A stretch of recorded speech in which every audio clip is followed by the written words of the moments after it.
before seeking knowledge, fix your character. Because if you have disgusting character, remember you represent Islam. The way you go about, the way you talk to women, the way you talk online, the way you refute these people, all of this, the way you eat, the way you walk, the way you talk, every single one of these aspects are analyzed by these non-Muslims who are trying to clip you. They're looking for anything to look down on us, you know. And if they find that, you know, if they see a Muslim chucking rubbish on the floor, acting like a waste man, if they see this, they're going to be like, all Muslims are like this. So don't give them a reason to hate us. Be a reason for them to think maybe what I think about Muslims is not true. When I was young, the culture in the UK is quite bad. When you're in like a teenager in secondary school, it's all about gangs, knives, drugs. Like everything you listen to is like drill and stuff like that. So it's very easy to get influenced to be doing, you know, drugs, to be, you know, into that life. And what kind of prevented me was a deen. Because me, I was brought up in a very Islamic household. I am ashamed that I'm not like where I should be in terms of how I've been brought up. But so yeah, since I was a kid, my family, you know, they've been, you know, they pray, they read Quran. Like my mom, she used to always make me go to the masjid to learn, you know, how to read the Quran from a very young age, which a lot of these born Muslims would experience is going to maktab from when you're like, I think 6, 7. See? No, No way you said that. I did not mean that. Okay, cringe a lot. But yeah, when I was like 7 years old or something like that, I'm not sure the exact age, but around that age, I started learning how to read the Quran, Wow, and mashallah. from that time, I was very competitive. Like me as a kid, I always wanted to be the best. And I was kind of like an attention seeker. Like I always wanted to get everyone's attention. So I would compete a lot. So like when I was learning to read the Quran, I was trying to be like the best. I learn as fast as I can. And alhamdulillah, that helped me progress quite fast. I definitely was not the best. I never ended up beating like the top students, but it still made me excel really quick. And I think by the age of like probably like 9, I could read the Quran Wow. fluently. My ages might be a little bit off, but yeah, I think it's around the age. And then from there on, you know, went to secondary school. My secondary school was Islamic private school, and this is why I Oh, say Islam nice. in the UK is really really good, because for me, like my parents, they struggled. Like they're not rich by any means, but they struggled to put me through an Islamic school over a state school, because you know, a state school, there's no dean, you have like women and like all of this stuff. And in Islamic school, don't get me wrong, you will occasionally have this, and I think nowadays is more than in my days. In my days, it was a little bit better. So I was like around just brothers and like teachers and people of knowledge and ilm, right? So I was Mashallah. learning a lot. Alhamdulillah, like everything I know is because of that second school I was in. And I did forget some things, which obviously I'm trying to relearn and stuff. Uh, but yeah, being in that environment, it helped me a lot, because number one, it builds a brotherhood. Like to this day, I could run into any of those brothers. There was probably like 30 kids in my year, like 30. I could run into any single one of them, and it's like he's my Muslim brother, you know. But if I was in a state school, it wouldn't be the same. It would be like some people might have animosity towards, or some people I might just be like, he's not close to me, I don't want to talk to him.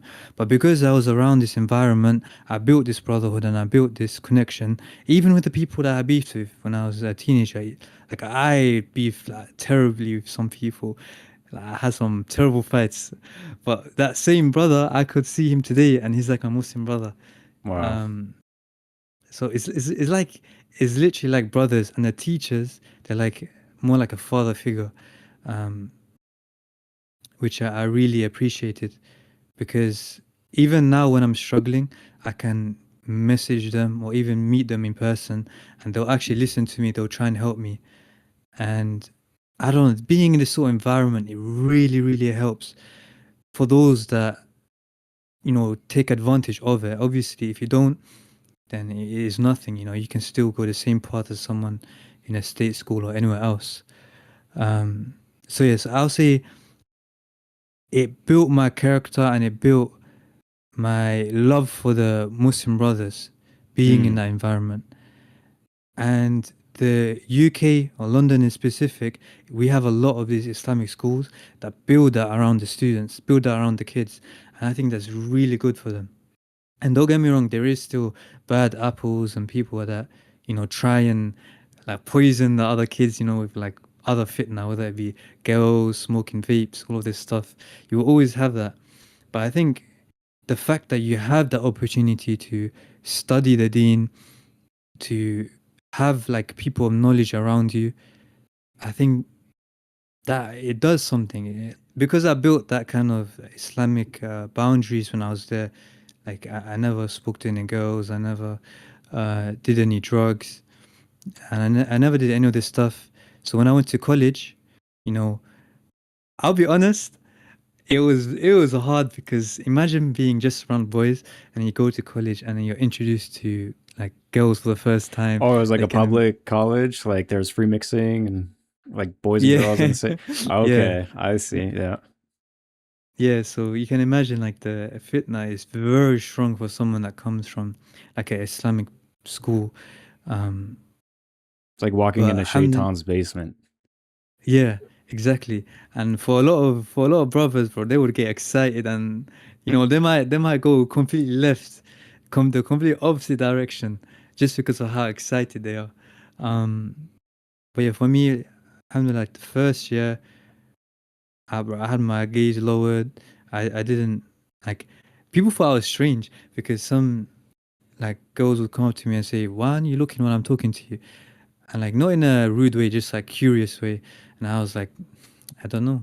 And then I wouldn't say like it's for Islamic reasons because the people that would ask me would be Muslims. But um, yeah. So the first, and then I'll say after that, then I started getting into more like um, I started losing that side in terms of I started you know communicating more with the opposite gender. I started looking more, and I would say this obviously it's not perfect, but it also built like my communication because obviously you can't be isolated completely. You have to, communicate with the opposite gender. You have to learn how to navigate in the real world. You can't be isolated. You're gonna be lost, or Hmm. you're just gonna be autistic. So, Yeah. so yeah. So eventually, I learned to communicate. Like, as crazy as that sounds, but yeah, I learned to communicate. I went into uni and yeah, that's kind of like my journey in that sense. But in terms Mm. of the deen sense, I'll say it fluctuated a lot. Like even for like a Muslim who was born Muslim, like I started from, I'll say like a golden time where I had knowledge all around me. I was learning so much, and it was so easy to learn to where I left that environment and I had to learn by myself. And I was also introduced to fitna. So when that fitna came into my life, I started ignoring all my deen stuff. I started forgetting a lot of things, started neglecting my Quran. And then we go through that loop. Like a lot of born Muslims go through that loop where they kind of neglect their deen completely and um, just like indulging in a dunya. And during this time, you start to feel the void. You start to get depressed. You start to feel like, why am I here? You know, all these questions start coming into your head. And yeah, so that's kind of like how it went. Like I had these thoughts, and then because of my original background of being brought around that knowledge, I always knew that when I felt like that, I'll turn to like the Quran. I'll search out verses on YouTube. I'll try and seek it. I wouldn't just feel depressed and lose my way. So yeah, that's kind of how it's always been. Like even to this day, like sometimes I'll fall off, and when I do fall off, no matter what happens, I'll never resort to doing drugs, harming myself or any of this because I know I need to seek the answers through the Quran or make dua or watch a YouTube video. And this sort of defense mechanism that I built, is because I was, fortunate enough to take advantage of how it was when I was a kid. But yeah, I feel like I've been yapping too much. You know, lots of good points, and I wanted to talk on a few of them. So you Yeah, mentioned you grew up learning the Quran from 6, 7 years old. yeah, So the contrast between an Islamic school and a public school like what I went to is a night and day difference. You know, back in Eid this year, I went to my first Eid celebration as a revert. And I was introduced to this guy who he was like the principal of the school or something. I had no idea, but he introduced me into the school, and he showed me around the classrooms and everything. And every classroom had a Quran, and throughout the hallways there was like quotes of the Quran, and it was very, very positive. There's nothing like no LGBT flags or anything. And I think it's really beautiful that that is spreading. People talk about the Islamic takeover as like a scary thing. When you realize what Islam really is, it's about the betterment of humanity. It's about helping your brothers and your community. And I think that's a great thing for the world to have. You know, people, instead of people like, oh, I don't know what these people are because they're dressed like this and they say Allahu Akbar, it's scary. Get off the Fox News, open a Quran, speak to a sheikh, come to the masjids. We're very welcoming people as Muslims. And I really love that you shared this with me. You also said that once you went to university, the lowering the yeah, gaze part, bro, I'm so with you like that. Okay, so you know, as a Muslim, you're not supposed to shake hands with another woman, right? yeah, Out of respect, not out of like, oh, you're filthy, you're women. Like that's what idiots think about the religion. But no, it's a respectful thing. It's like you're only supposed to hold the hands with people of your family and with like your wife. Uh, and I've experienced that, and it's been super awkward, especially because a lot of people don't know I'm a Muslim. You know, I was born Christian, and I'm a white guy, and you know, like people think Islam equals brown. Brown people are really, you know what I'm saying. yeah. So I've been to like these social interactions where it's like, say my girlfriend's friend, and they're like, "Oh, hi," and they like come in for a hug. I'm like, Oh, let's stick it here. Like, oh, I'd rather shake you than hug you. Like, yeah. I'm good.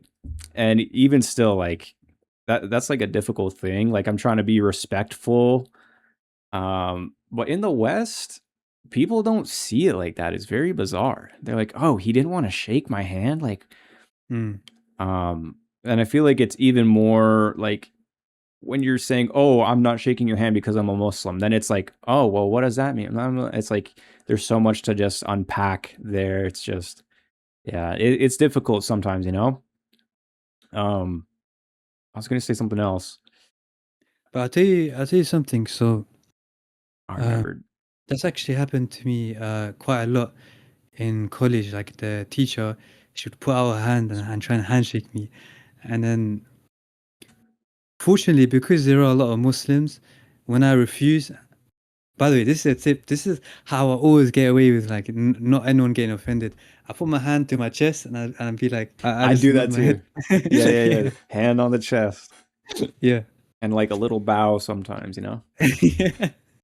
Because you have to show even more respect, just so they Hmm. understand like you're not trying to be rude.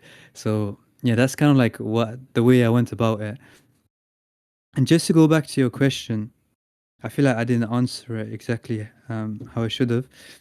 When you ask about like the Islamic takeover in the UK, I want to say one thing like how good Islam is or has been for London specific, because that's the only place I can talk about, is the fact that when you when you go out, right, and you see like the charity work being done, or you see the homeless people around, and you ask them who gives you the most food, who gives you the most charity.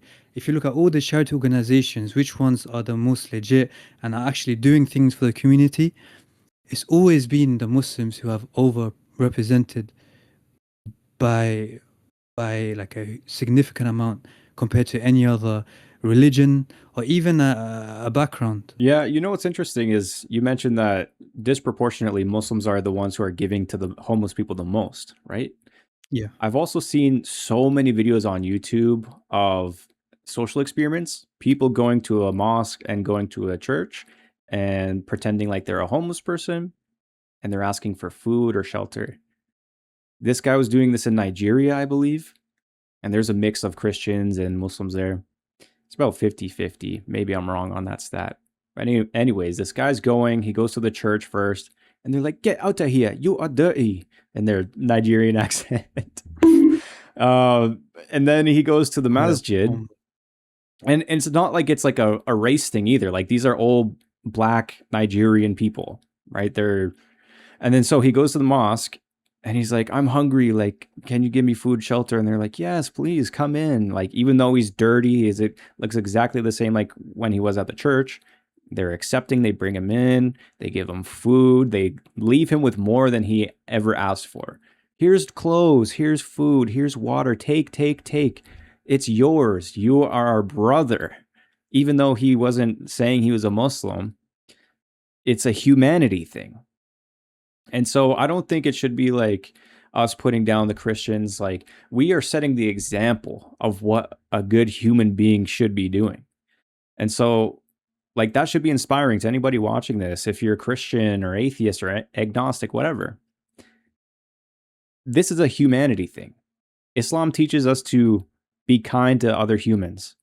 Even if they're our enemy, like, we should show them at least some respect, unless they, like, what's the word? Like, if they're attacking us, we attack them, but Mm. we're not the ones going out after them. We always try and bring things, simmer them down, to say it like that. But yeah, like, I love that you said that, and I noticed that as well. Like, my first Eid, it was way more welcoming than I ever thought, and I had no idea what to expect. Like, as a new Muslim, I went to the masjid. They're like, "Oh, brother, you're a reaver. This is your first Eid?" And so many strangers. I shook probably like 300 people's hands that day, and they all gave me food and then greetings. And they're like, "Oh, you're a brother. Like, come to our house, have dinner with us." Blah blah blah. It's like, I just met you, bro. Like, I've never seen that much um, hospitality in any other group of people. Even, I said in the last podcast that I was raised Mormon, right? Like, you Mm. would have people say good things, but they're like kind of like not really meaning it. They're just being kind. Muslims actually mean it. They like shake your hand, look you in the eye, and they mean it. "Come to my house, bro." Like, seriously. And that's because, like, Islam. I gotta stop saying like, bro. I saw the last podcast. Like, I should put a like counter on this video. I'm not actually gonna do that. But yeah, I mean, anyways, Islam, the Islamic takeover, there's really nothing to fear. Sure, there might be people of like different cultures coming into the country, and oh, we're a white Christian nation. Then okay, like, do that. There's no law in Christianity that says that other cultures aren't allowed to practice.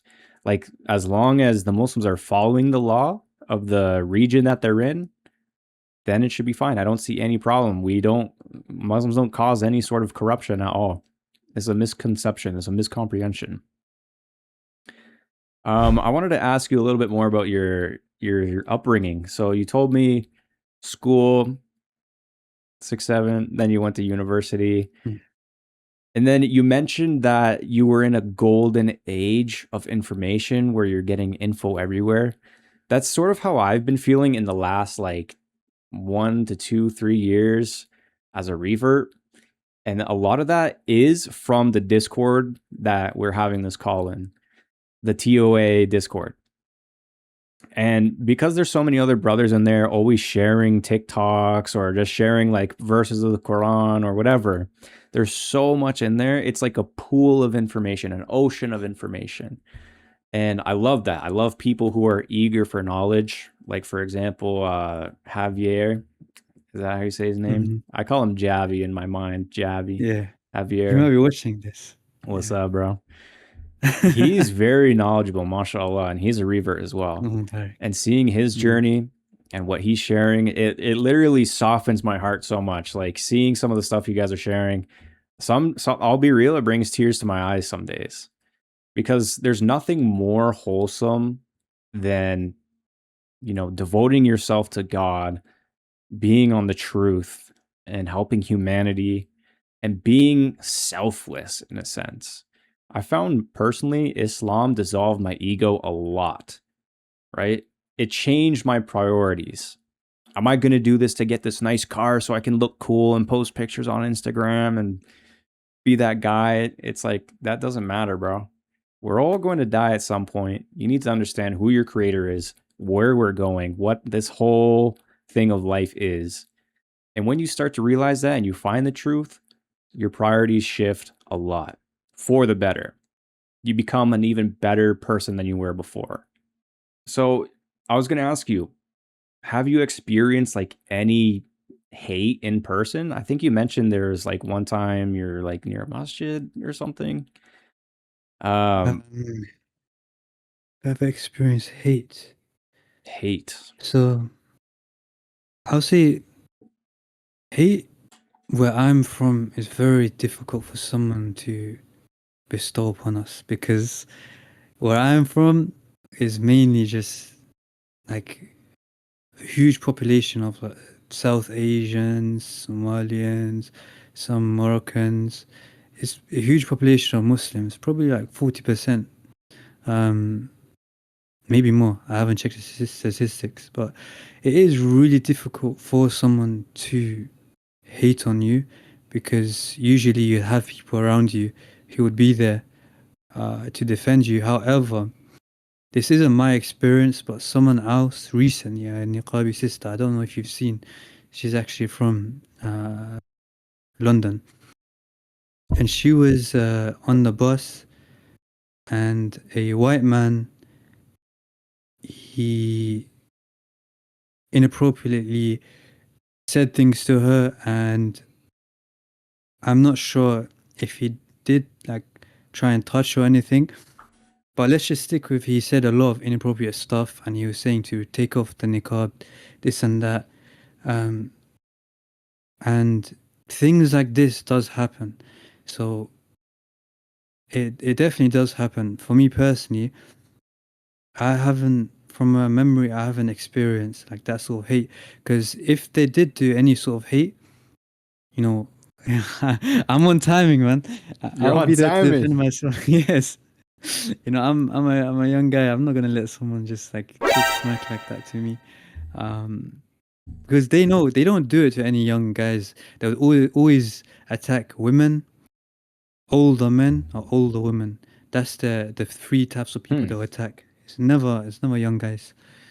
Um, And you're saying that's guys attacking women, or is it women attacking other women? Always guys. Obviously, there is occasionally a Karen who would verbally just start yapping uh, to a couple of Muslims, but it's very rare.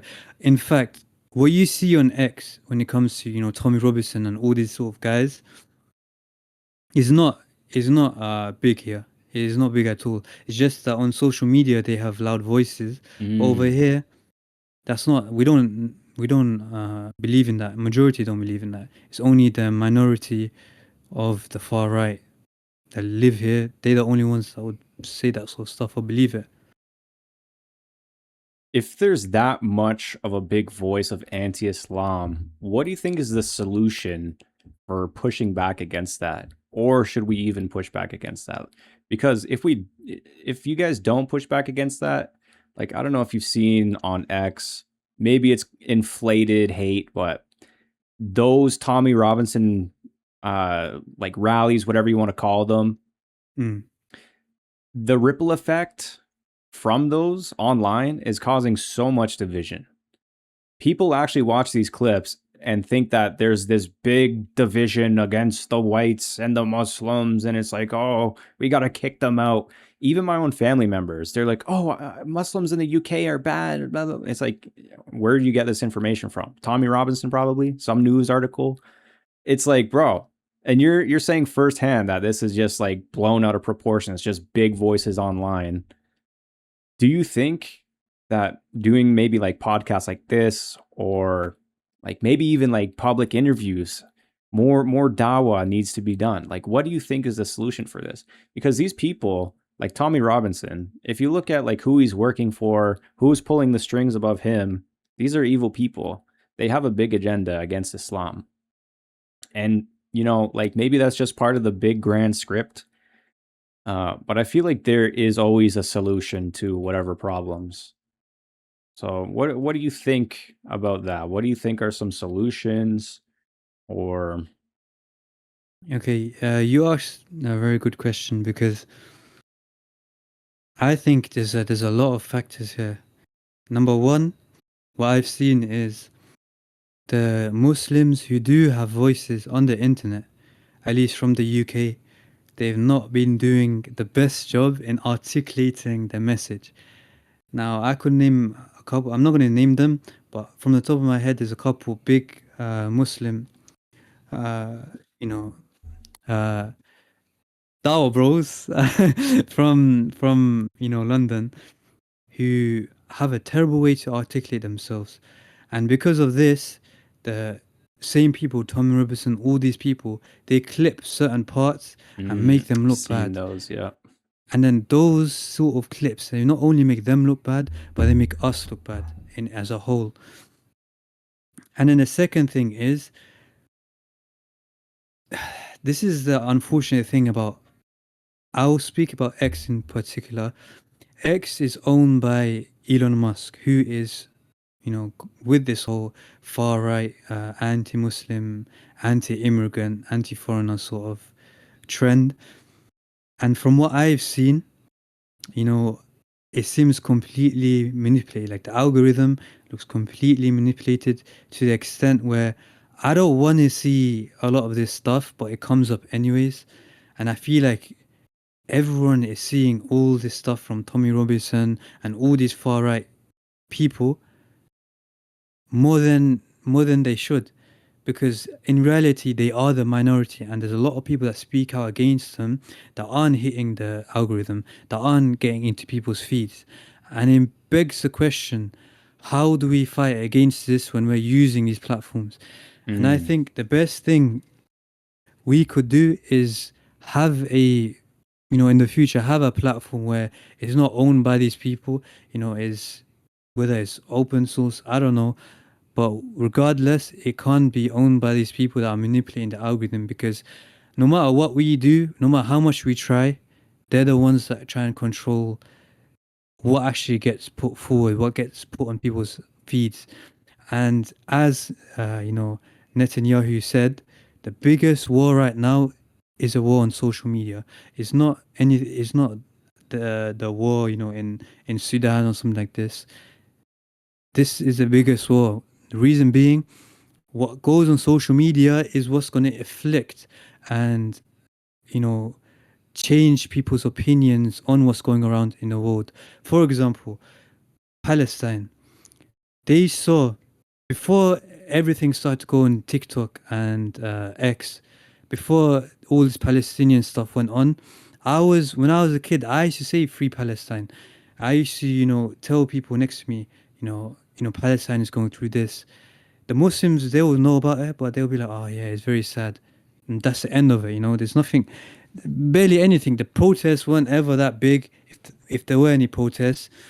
And if you was to speak about it to a white person, to anyone, they'll be like, oh, we don't know what's going on there. We're not taking any sides. They'll say stuff like this. Mhm. But because the Muslims, the non-Muslims, all of us, we started posting about Palestine on TikTok and X before it got manipulated, it blew out of proportion. Everyone started realizing what Israel's doing. Everyone started to, switch sides. Mhm. And because of what happened, the Netanyahu or whoever is in control of social media, they saw how strong it was that they had to put a foot down. Elon Musk had to do something to change the direction of the way things were going. It was, they couldn't accept that everyone was becoming Free Palestine, you know? Hmm. So now they're trying to portray Muslims as terrorists again, just like they did after 9/11. They're trying to make Palestinians look like they hate white people. They hate, I don't know, the terrorists, they're barbarians.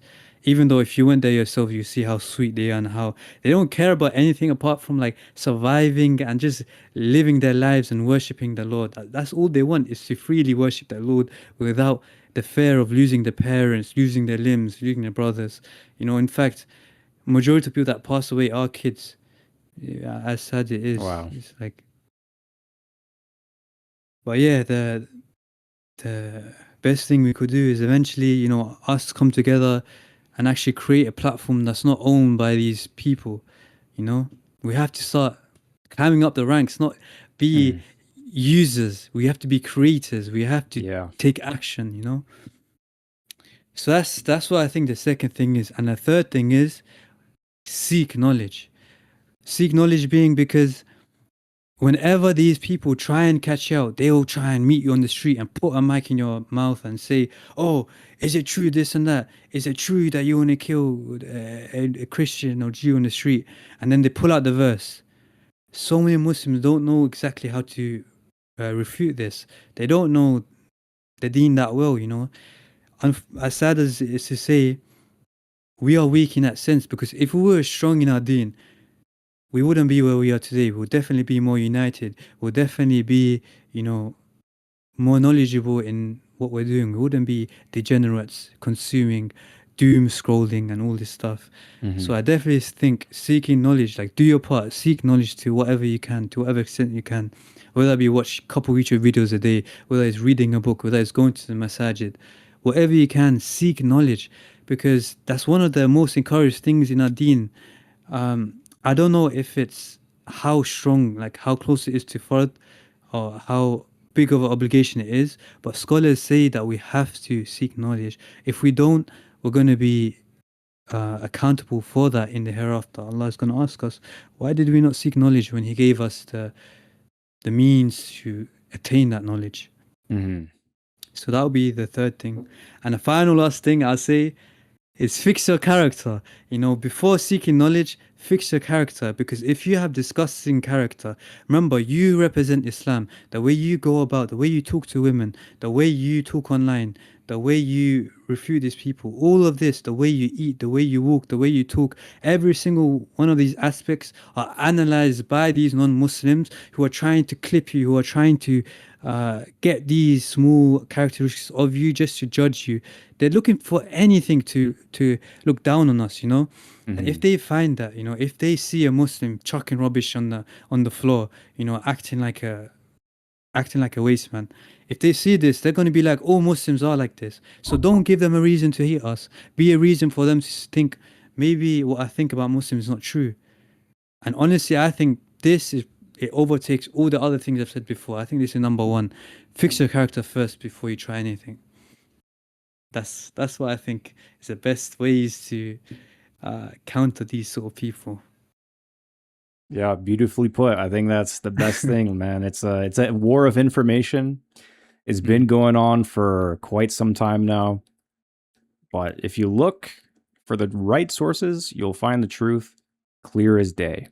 When you look elsewhere, you'll see, oh, this is missing, that's missing. But well, beautifully put, bro. Altair, great podcast. Inshallah, we'll do thank you. another one soon. Inshallah. I'll see you guys in the next episode. Don't forget to join the Discord and the merch in the description, and we'll see you guys next time.